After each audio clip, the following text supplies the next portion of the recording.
الحمد لله الذي جعل الشمس والقمر بحسبان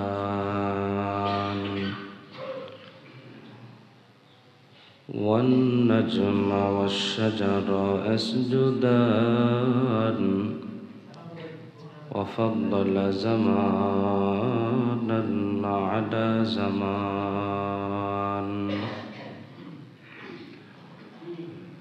كما فضل مكانا على مكان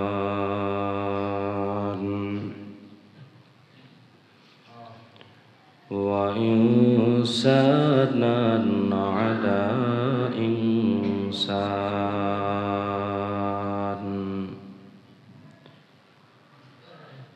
نشهد أن لا إله إلا الله وحده لا شريك له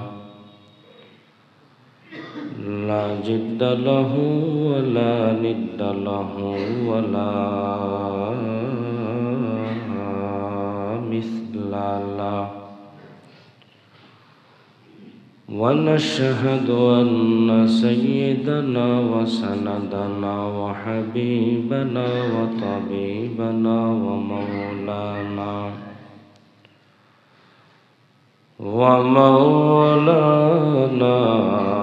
محمدا عبده ورسوله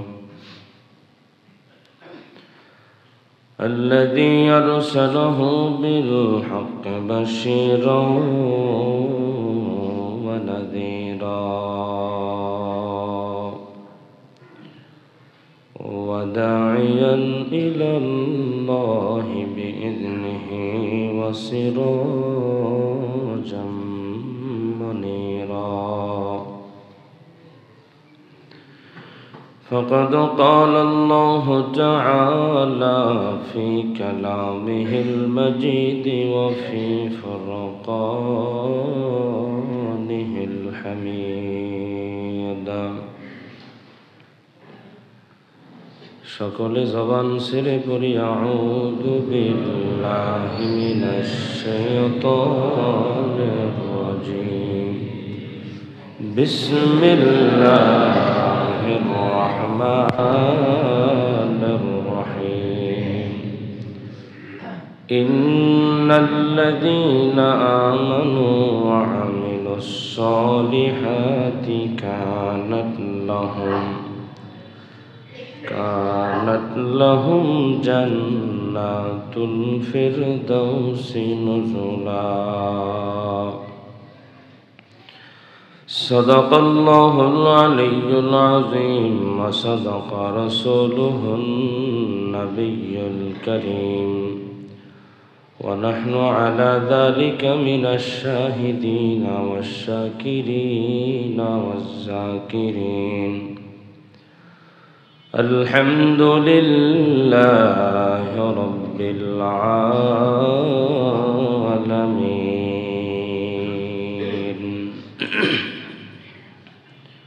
قال الله تعالى إن الله وملائكته يصلون على النبي يا أيها الذين آمنوا صلوا عليه وسلموا تسليما اللهم صل على محمد وعلى آل محمد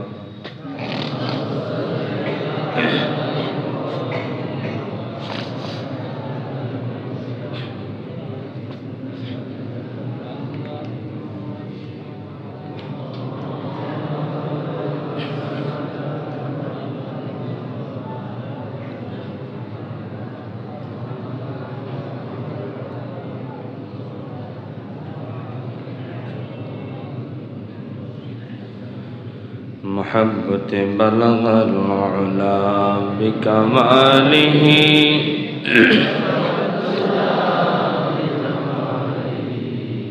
حسنت جميع خصاله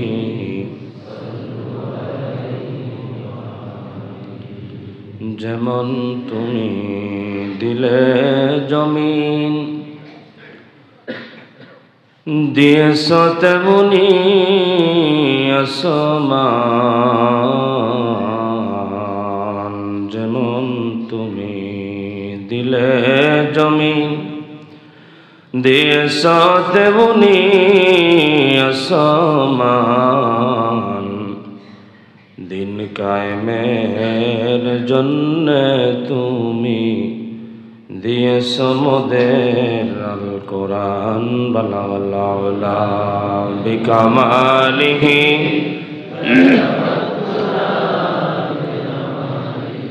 হাসানাত জামিউ খিসালিহি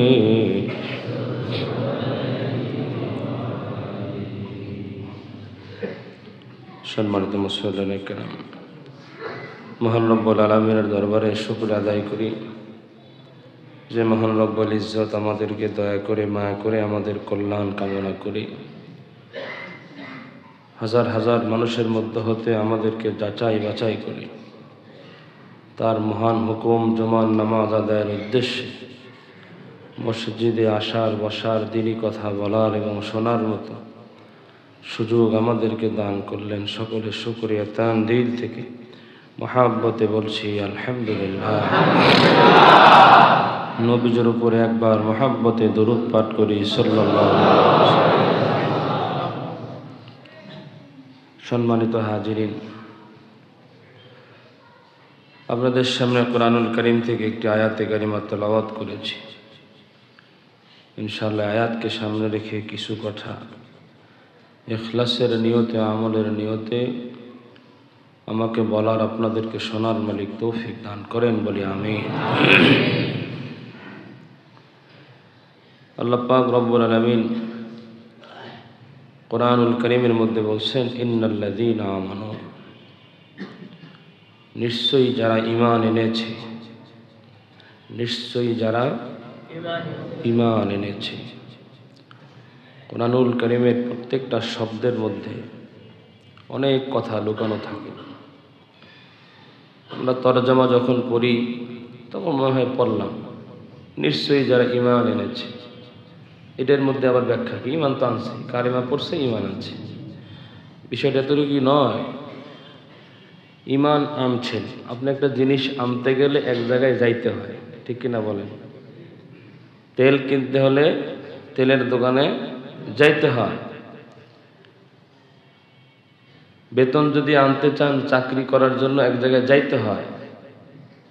ঈমান আনছেন কোন জায়গা থেকে আনছেন? ঈমান আনতে কোথায় গেছিলেন? আমরা ঈমান আনি নাই, আমরা ঈমান পেয়েছি, ঠিক কিনা? ঈমান আমাদের কাছ পর্যন্ত পৌঁছে দিয়েছেন আল্লাহর নবী এবং সাহাবায়ে কেরাম, ঠিক কিনা? ঈমানের সন্ধান আমরা নিজেরা পাই নাই, ঈমান সন্ধান করে আমাদের পর্যন্ত পৌঁছায় দেওয়া হয়েছে।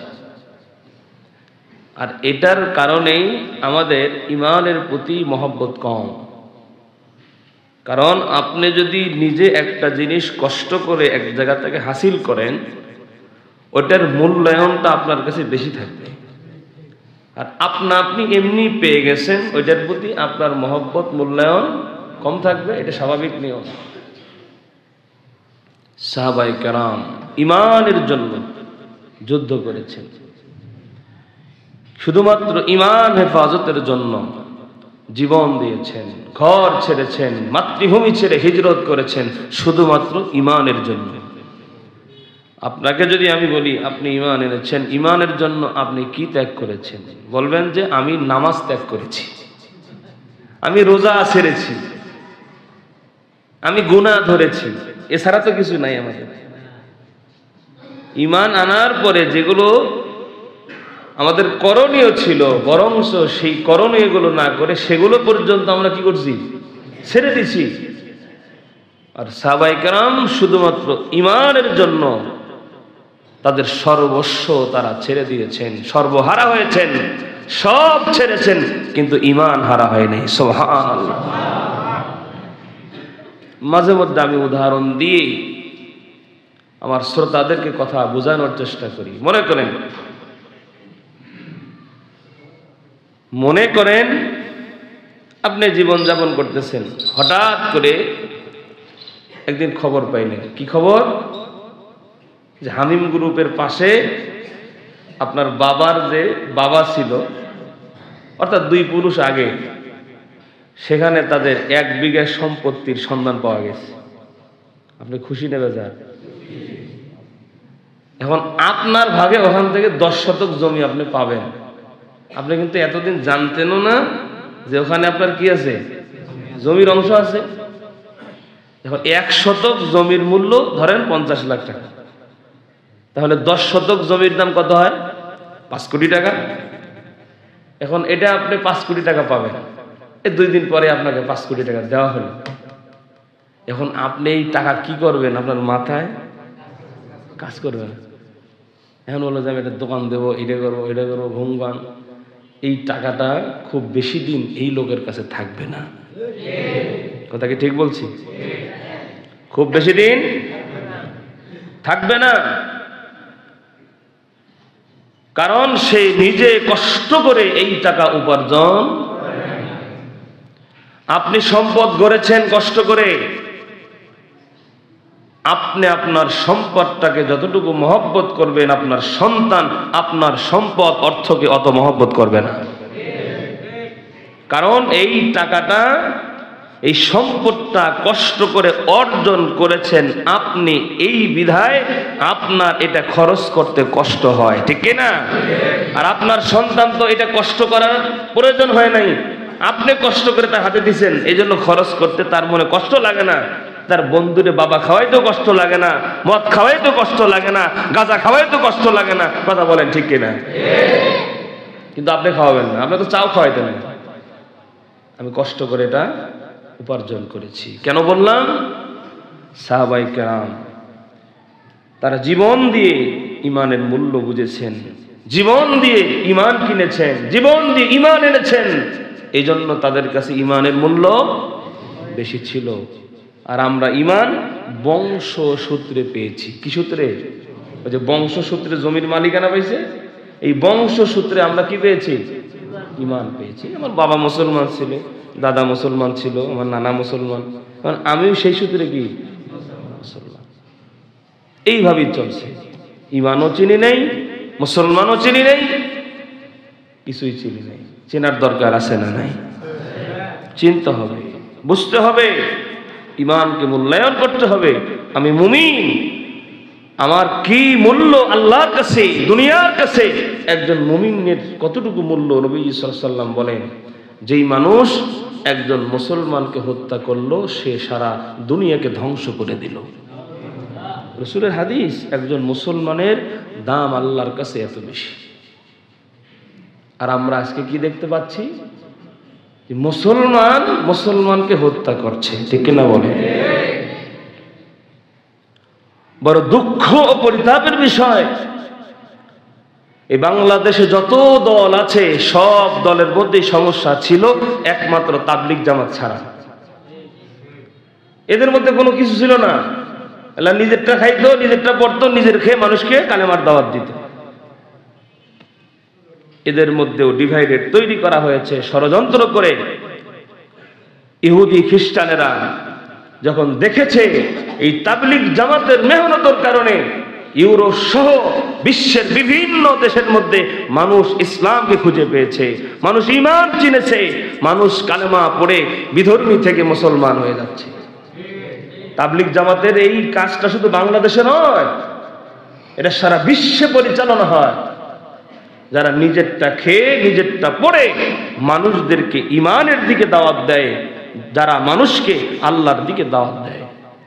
যখন দেখলো যে সমস্ত ইসলামিক দলের মধ্যে আমরা সমস্যা তৈরি করে দিয়েছি, তাবলীগ জামাত বাকি থাকবে কেন? এই মাওলানা সাদ সাহেবকে পুঁজি করে তাকে তারা কিনে নিয়ে এই কিছু অযৌক্তিক কিছু বক্তব্য, ইসলাম বিরোধী কিছু কথা তার জবান দিয়া সে যখন কিনা প্রচার করলেন, দেখেন আমাদের ওলামায়ে কেরামেরা দেখবেন মাঝে মধ্যে ওলামায়ে কেরামদের বিরুদ্ধে ময়দানে কথা বলে কি না?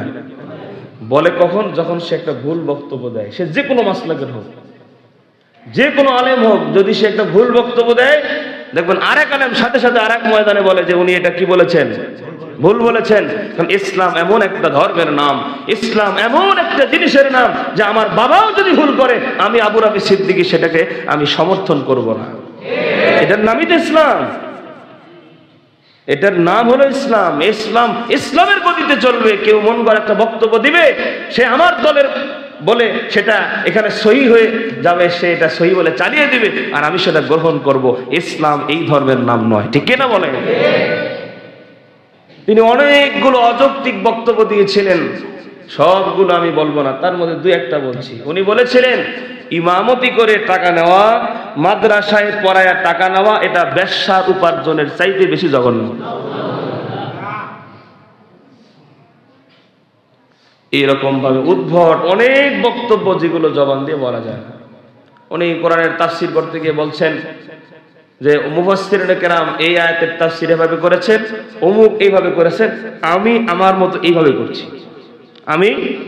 আমি কি আমার মতো করে কোরআনের ব্যাখ্যা করতে পারবো? আমি আমার মতো করে কোরআনের তাফসীর করতে পারবো? যখন ওলামায়ে কেরাম বললেন যে আপনি এই বক্তব্যগুলো ভুল দিয়েছেন, যার কারণে তাবলীগ জামাতের মধ্যে দ্বন্দ্ব লেগে যাচ্ছে, সমাজের মধ্যে বিশৃঙ্খলা তৈরি হচ্ছে, আপনি এগুলোর থেকে আপনার বক্তব্য উদ্র করেন, আপনি বলেন যে এগুলো আমার ভুল হয়েছে, আপনি ভুল স্বীকার করেন, আপনি আমির থাকেন সমস্যা নাই, আপনি নেতৃত্ব দেন সমস্যা নাই, কিন্তু আপনার এই বক্তব্যের কারণে সমাজে ফিতনা হচ্ছে, আপনি এটাই বক্তব্য পরিহার করেন। উনি এখান থেকে উনি এখান থেকে এই বক্তব্য পরিহার যখন করলেন না, বাংলাদেশের ওলামায়ে কেরাম, এমনকি আপনারা জানেন এই তাবলীগ জামাতের উসুল যেটা, এটার মূল কেন্দ্র যেটা, সেটা হলো ওলামায়ে দেওবন্দ, ভারতের দেওবন্দ মাদ্রাসা। ইলিয়াস সাহেব রহমতুল্লাহ আলাইহি এই দেওবন্দ মাদ্রাসা থেকেই এই তাবলীগ জামাতের এই মূলনীতি, তাবলীগ জামাতের ধারা চালু করেছিলেন। ওলামায়ে দেওবন্দের পরামর্শ অনুযায়ী, দেওবন্দ মাদ্রাসার উস্তাদদের পরামর্শ অনুযায়ী এই তাবলীগ জামাত সারা বিশ্বে পরিচালিত হয়। যখন তারা চেষ্টা করলেন মাওলানা সাদকে এখান থেকে ফিরে আনার জন্য, যখন ব্যর্থ হলেন, তখন ওলামায়ে দেওবন্দ মাদ্রাসার সমস্ত মুফতিয়ানে কেরাম একসঙ্গে বৈঠক করে তারা লিখিতভাবে বললেন যে মাওলানা সাদ গোমরাহ হয়ে গিয়েছে, পথভ্রষ্ট হয়ে গিয়েছে, অতএব তাবলীগ জামাতের নীতি এই মাওলানা সাদের পক্ষে, মাওলানা সায়েদকে অনুসরণ করে কেউ করলে সেও গোমরাহ হবে। এর পরেও বাংলাদেশে এবং বিভিন্ন দেশে যারা এই বক্তব্যকে প্রত্যাখ্যান করে, ওলামায়ে দেওবন্দের ফতোয়াকে প্রত্যাখ্যান করে মাওলানা সাদ সাহেবকে অনুসরণ করছে, মাওলানা সাদও গোমরাহ, এই সাদকে তারা অনুসরণ করে তারাও গোমরাহ, ঠিক কিনা বলে? আমি গতকাল বলেছিলাম, আমার সময় ছিল না বিদায় বলতে পারি নাই। দেখেন 20 জন আলেম যদি এক জায়গায় থাকে, 20 জনের মধ্যে 19 জন বক্তব্য দেয় একরকম, আর একজন ঘাউরামো করে বক্তব্য দেয় একরকম, আপনি সাধারণ মানুষ আপনার চোখ বন্ধ করে 19 জনের দিকে যাইতে হবে। এটার নাম ইসলাম, ঠিক কিনা? কারণ 19 জন ভুল হতে পারে না, একজন ভুল হতে পারে, ঠিক কিনা বলেন? যারা দিনের দায়ী, যারা দিনের দিকে মানুষদেরকে আহ্বান করবে, যারা কোরআনের দিকে মানুষদেরকে আহ্বান করবে, যারা ঝগড়া বিবাদ থেকে মানুষদেরকে দূরে থাকার কথা বলবে, যারা জুলুম থেকে মানুষদেরকে দূরে থাকার কথা বলবে, আজকে তারাই কিনা তাবলীগের নাম করে টঙ্গীর ময়দানে মাদ্রাসার ছাত্রদের উপরে আক্রমণ করছে, মুসল্লিদেরকে কুপায়ে তারা হত্যা করছে, ঠিক কিনা বলে? অথচ নবীজি বলেন যে একজন মুসলমানের মূল্য আল্লাহর কাছে, যে একজন মুসলমানকে হত্যা করলো সে সারা দুনিয়াকে ধ্বংস করলো। এই জন্য বলবো, আমার এই মসজিদে আমি আজকে প্রায় 3.5 বছর, এখানে 2 গ্রুপেরই তালিম হয়। মাওলানা জুবায়ের সাহেবেরও কি হয়, তারও তালিম হয়। এখানে যারা আরো আছেন 2-4 জন, এখানে যারা মাওলানা সাদ সাহেবকে অনুসরণ করেন, তাদেরও এখানে মশওয়ারা হয়, তাদেরও তাবলীগের কাজ হয়। আমি জুমার নামাজে বললাম, আমি 3.5 বছরে তাদের বিরুদ্ধে কোনো কথা বলি, তারা বলতে পারবে না, বরং দেখা হলে সালাম দিয়েছি, চা খাওয়ার কথা বলেছি, তাদের সাথে অনেক মহব্বতের সম্পর্ক। আমি আপনাদের ইমাম হিসাবে আপনাকে বলছি, আপনি সাদকে অনুসরণ করছেন, আপনি জাহান্নামের দিকে যাচ্ছেন।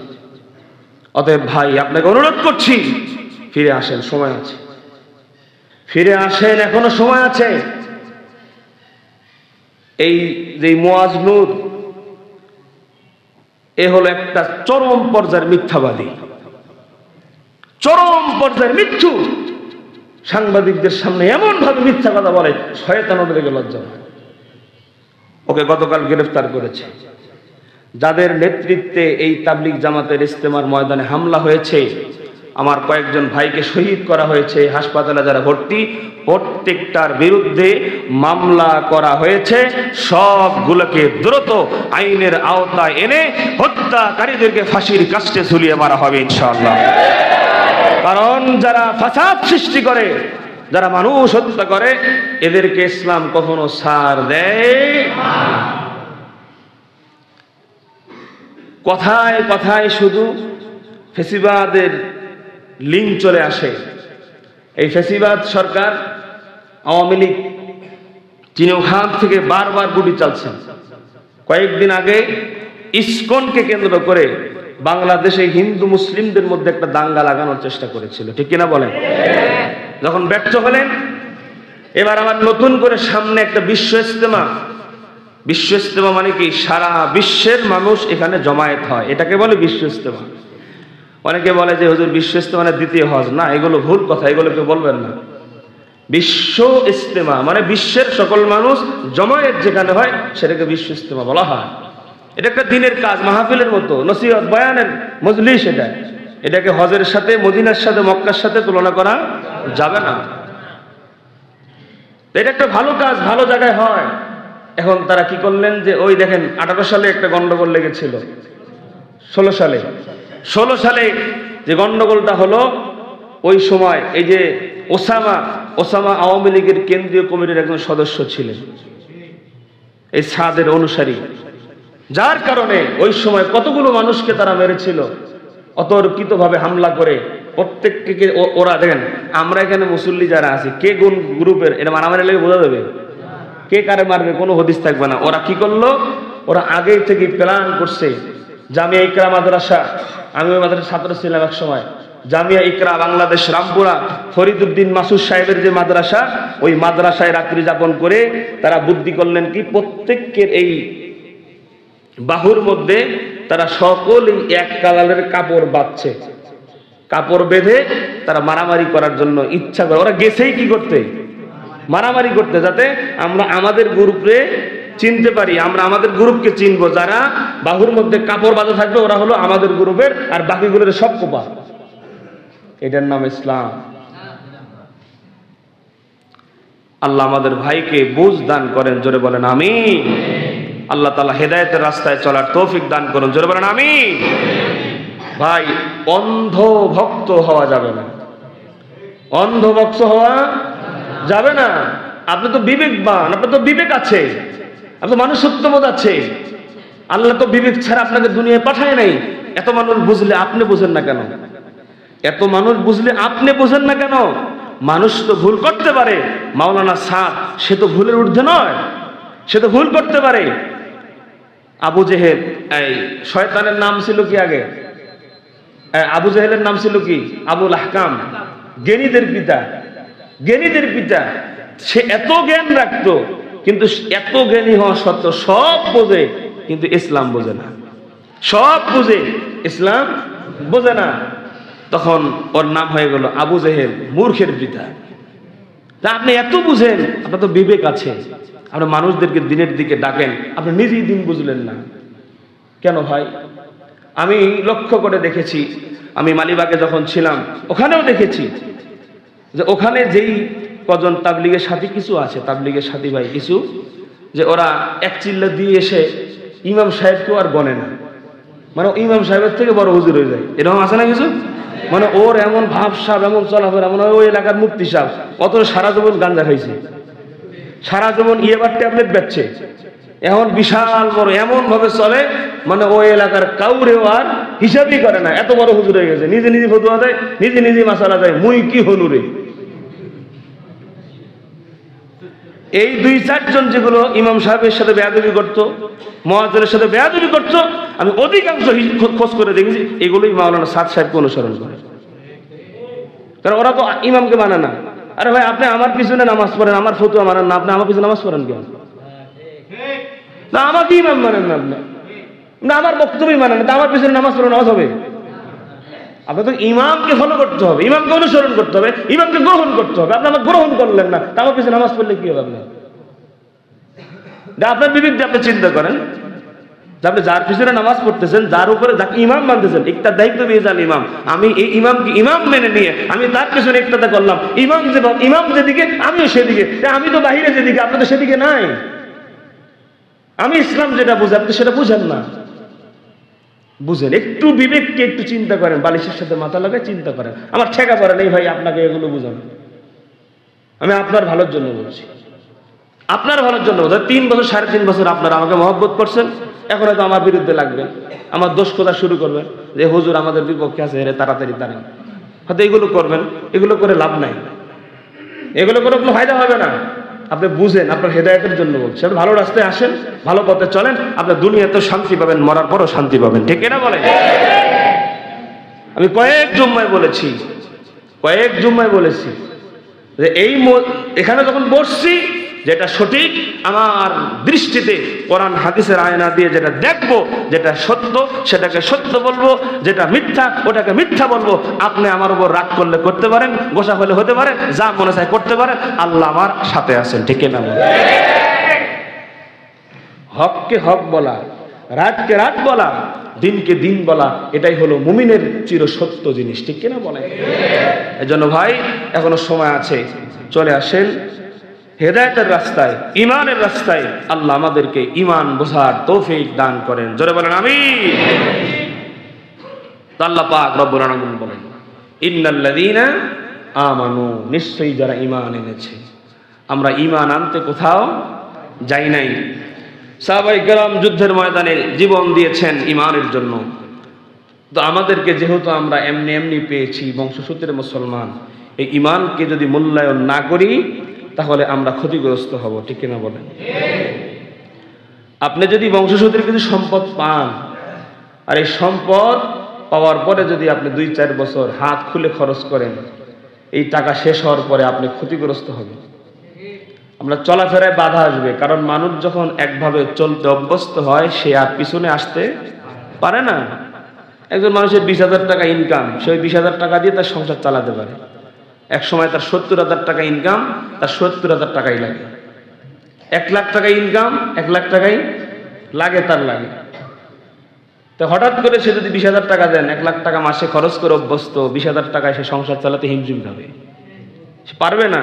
তা আপনি যখন বংশসূত্রে কিছু পাইলেন, এখন হাত খুলে খরচ করেন, টাকার মূল্যায়ন না করেন, সম্পদের মূল্যায়ন না করেন, 5 বছর 4 বছর পরে গিয়ে আপনি বিপদের সম্মুখীন হবেন। ঠিক কিনা বলেন? টাকা পাইছেন, বউ বাচ্চারা নিয়ে ফ্ল্যাট কিনছেন উত্তরায়, আরামে আছেন, খাইতেছেন, ঘুরতেছেন, টাকা শেষ, আবার বস্তিতে আসা লাগবে। কথা ঠিক কিনা বলেন? এই জন্য ঈমান যে আমরা পেয়েছি, ঈমানকে যদি কদর না করি, ঈমানকে যদি মূল্যায়ন না করি, আমরাও ক্ষতিগ্রস্ত হব। ক্ষতিগ্রস্ত মানে হলো আমাদেরকেও জাহান্নামে যাওয়া লাগবে। ঠিক কিনা বলেন? এজন্য ঈমান যেটা আমাদের কাছে আসছে, এই ঈমানকে আমরা মূল্যায়ন করব ইনশাআল্লাহ। দেখেন আল্লাহ রাসূল সাল্লাল্লাহু আলাইহি ওয়াসাল্লাম এদের সাহাবায়ে কেরামদেরকে নিয়ে বসে আছে। এমন সময় একজন লোক সাদা কাপড় পরিহিত নবীজি সাল্লাল্লাহু আলাইহি ওয়াসাল্লামের কাছে এসে নামাজের শুরুতে হাঁটুর সাথে হাঁটু লাগায় দিয়ে বসছেন। সাহাবায়ে কেরাম, হযরত ওমর রাদিয়াল্লাহু তাআলা আনহু সহ সাহাবায়ে কেরাম বর্ণনা করেন যে তার চেহারার মধ্যে সফরের একটা ছাপ বোঝা যাচ্ছিল। চুল উস্কো খুস্কো দূর থেকে সফর করে আসলে যেরকম হয়। তো উনি এসে নবীজি সাল্লাল্লাহু আলাইহি ওয়াসাল্লামকে 4টা প্রশ্ন করেছিলেন। কয়টা? 4টা। প্রথমে বলছেন, জি ইয়া রাসূলুল্লাহ, ইসলাম কি? ইসলাম কি? 2 নাম্বার বলেছিলেন ঈমান কি? এরপরে বলেছিলেন ইহসান কি?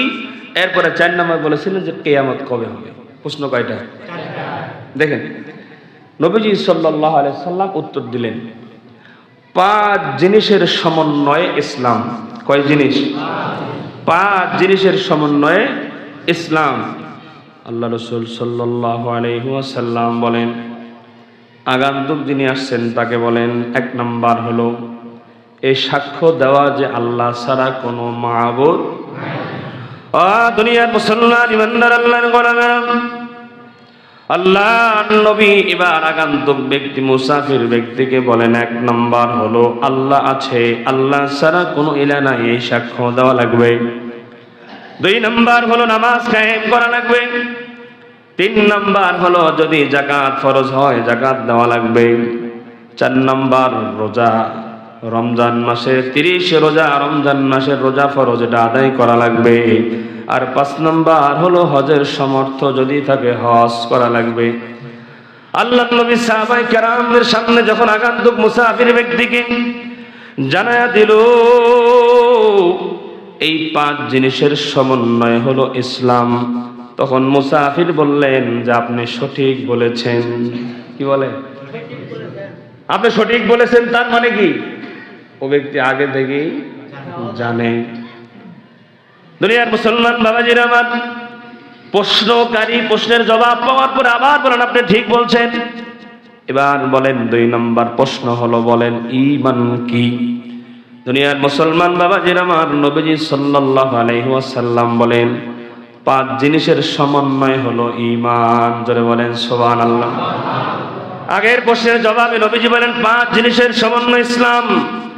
আবার নবীজি বলেন, আরে মুসাফির 5 জিনিসের সমন্বয় হলো ঈমান। 1 নম্বর হলো আল্লাহ আছে, এটা বিশ্বাস করা, এটা স্বীকার করা। 2 নম্বর তার ফেরেশতা, 3 নম্বর আসমানি কিতাব, 4 নম্বর রাসূল, 5 নম্বর পরকাল বা তাকদীরের উপরে বিশ্বাস করা। এই 5 জিনিসের নাম হলো ঈমান। সুবহানাল্লাহ। প্রশ্নের জবাব দেওয়ার সাথে সাথেই আবার আগন্তুক মুসাফির সে বলেন, রাসূলুল্লাহ, ইয়া রাসূলুল্লাহ, আপনি সঠিক বলেছেন। এবার বলেন পয়গম্বর, ইহসান সম্পর্কে আমাকে বলুন, ইহসান কাকে বলে? ইহসানের অনেক ব্যাখ্যা আছে। নবীজি সাল্লাল্লাহু আলাইহি ওয়াসাল্লাম বলেন, ইহসান হলো এমন ভাবে ইবাদত করা যে তুমি আল্লাহকে দেখতে পাচ্ছ, আল্লাহকে দেখে দেখে ইবাদত করার নাম হলো ইহসান। সুবহানাল্লাহ। আমি বয়ানের মধ্যে বলেছিলাম, আমরা যখন ইবাদত করব, ইবাদতটা আমরা আল্লাহকে দেখে দেখে করছি এই নিয়তে করা, কিন্তু হয়তোবা আমরা ঈমান দুর্বলতার কারণে আল্লাহকে দেখে দেখে ইবাদত করতে পারি না। একটা উদাহরণ দিয়েছিলাম, একজন অন্ধ মানুষ আসামির কাঠগড়ায় দাঁড়ায় গেছে। অন্ধ ব্যক্তি অতি জীর্ণ শীর্ণ হয়ে কাঠগড়ায় দাঁড়ায়। উকিল জিজ্ঞাসা করে, কি ব্যাপার, তুমি তো অন্ধ, চোখে দেখো না, তাহলে তুমি এত অনুনয়ের সাথে বিনয়ের সাথে কেন জজ সাহেবের সামনে দাঁড়াইলাম? এবার অন্ধ আসামি ডাক দেন, উকিল আমি তো আসামি, আমার দাঁড়ানো আমার আচরণে জজ সাহেব যদি কষ্ট পায় আমার শাস্তি ডাবল হতে পারে, এই জন্য আমি দেখি না, কিন্তু জজ সাহেব তো আমাকে দেখেন, যে আমি দেখি না অন্ধত্বের কারণে, কিন্তু জজ সাহেব তো অন্ধ নয়, তিনি তো দেখছেন।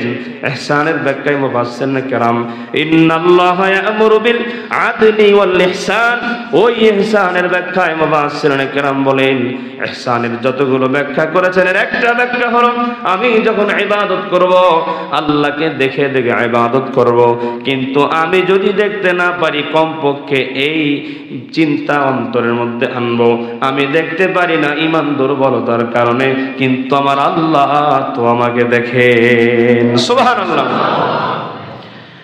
দুনিয়ার মুসলমান বাবাজিরা আমার, আল্লাহর নবী সাল্লাল্লাহু আলাইহি ওয়াসাল্লাম যখন এই কথা বললেন, তখন আগন্তুক মুসাফির বলেন, আপনি সঠিক বলেছেন। 4 নম্বর প্রশ্ন নবীজি সাল্লাল্লাহু আলাইহি সাল্লামকে বলেন, কিয়ামত কবে হবে? দুনিয়ার মুসলমান ইমানদার আল্লাহর গোলামেরা, এবার যখন 4 নম্বরের প্রশ্ন নবীজিকে আগন্তুক বলেছেন, তখন নবীজি সাল্লাল্লাহু আলাইহি ওয়াসাল্লাম বলেন যে প্রশ্নকারী এ সম্পর্কে বেশি অবগত আছে, বলেন সুবহানাল্লাহ। প্রশ্নকারী এ সম্পর্কে বেশি অবগত আছেন। তখন প্রশ্নকারী বলেন, তাহলে আমাকে কিছু নিদর্শন বলুন, আমাকে কিছু নিদর্শন বলুন, কিছু আলামত বলুন।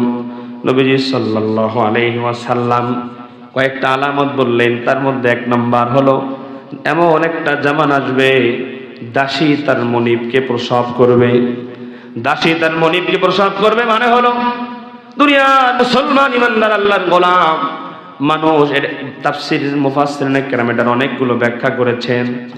এর মধ্যে একটা ব্যাখ্যা হলো, সমাজের মধ্যে এমন একটা জামানা আসবে মানুষ স্ত্রীকে বাদ দিয়ে দাসীর সঙ্গে মেলামেশা করবে, ভাড়া করে নারী এনে মেলামেশা করবে, সেখান থেকে সন্তান জন্মাবে, সন্তান প্রসব করবে। এই সন্তানগুলো বড় হয়ে এরা বড় বড় বিল্ডিং এর মালিক হবে, এরা বড় বড় নেতার জায়গা আসন করবে।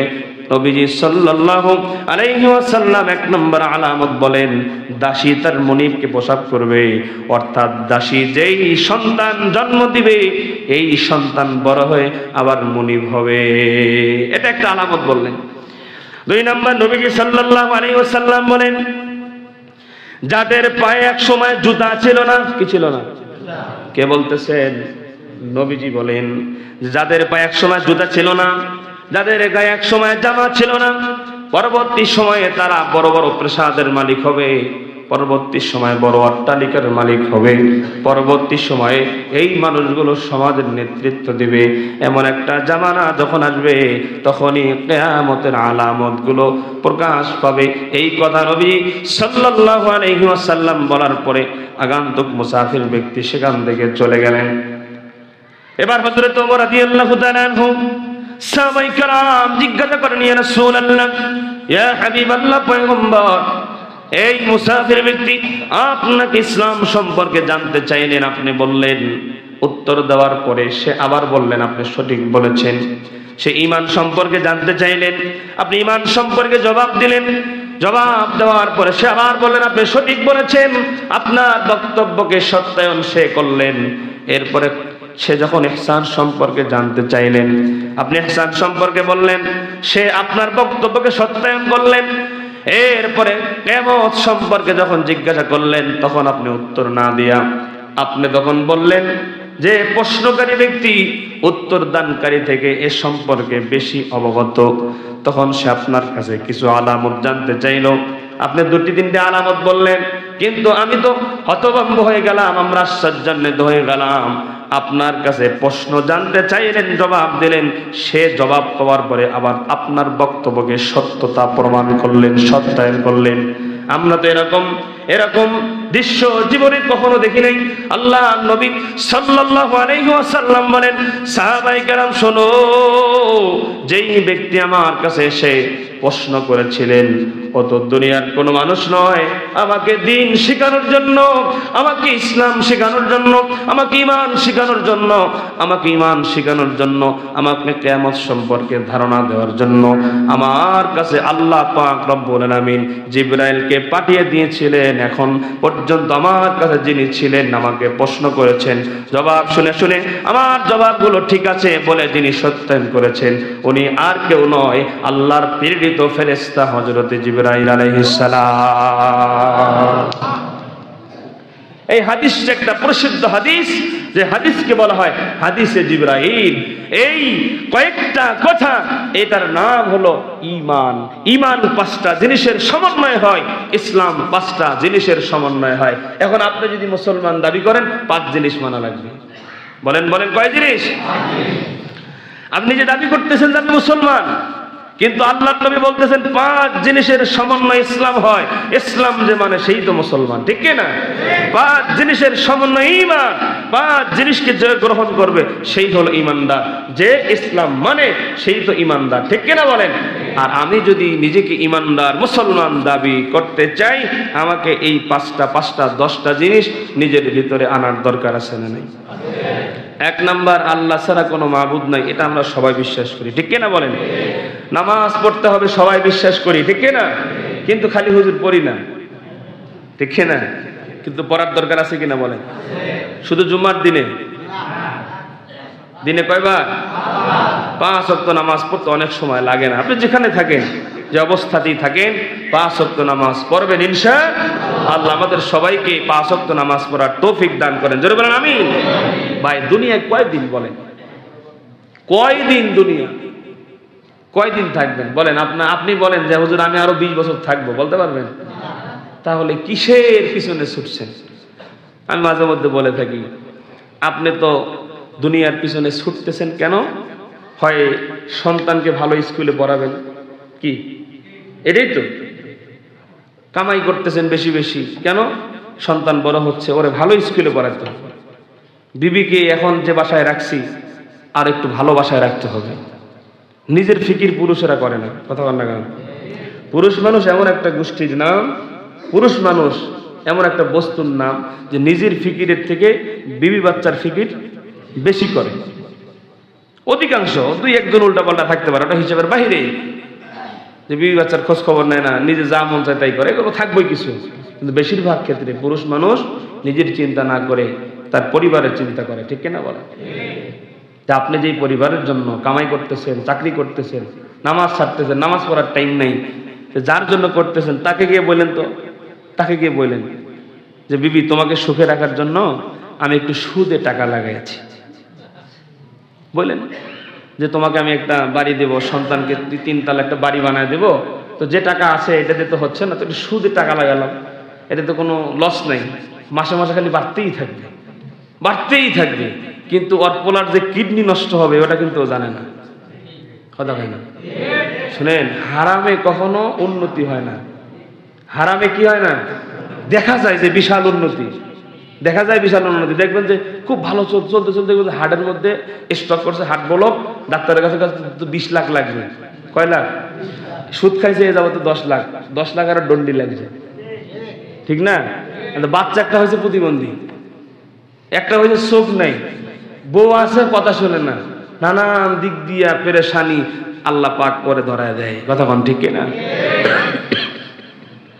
তা আপনার বিবিকে যদি বলেন যে আমি একটু হারাম পথে টাকা উপার্জন করি, যে বিবি তোমাকে 2-4 দিন পরে ঈদের দিন, 2-4 দিন পরে ঈদের দিন আমি তোমাকে একটা শাড়ি কিনে দেওয়ার জন্য আমি একটু চুরি করছিলাম, আমি একটু ওই অফিসে বসে ঘুষ খাইছিলাম, তো মরার পরে তুমি ওই তোমার জামা কেনার জন্যই তো এটা চুরি করছি, ঘুষ খাইছি, সুদে টাকা লাগাইছি, তো তুমি মরার পরে একটু অর্ধেক গুণা নিও, কি আপনার কি মন বলে? নেবে? নেবে? জবাব দেবে যে তুমি 10 হাত দূরে যাও, আমাকে বিয়ে করছো করতে, খাওয়া এটা তোমার হিসাব, খাওয়াইতে পারবে না, রাখতে পারবে না, বিয়ে করছো কে? কথা আমার ঠিক না? তোমার হিসাব তুমি দাও, আমার হিসাব আমি দেব। এই দুনিয়ার হিসাব দুনিয়াতে করো, মরার পরে আমি তোমার চিনবই না, কথা কন ঠিক না? কার জন্য করতেছে? কার জন্য করেন?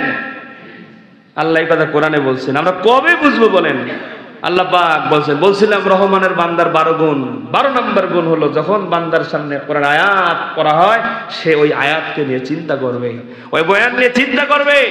মসজিদে আসেন, বয়ান ভাল লাগে, আগে এসে বসে থাকেন 1 ঘন্টা আগে, এই বয়ানগুলো নিয়ে তো চিন্তা করা দরকার, ঠিক না?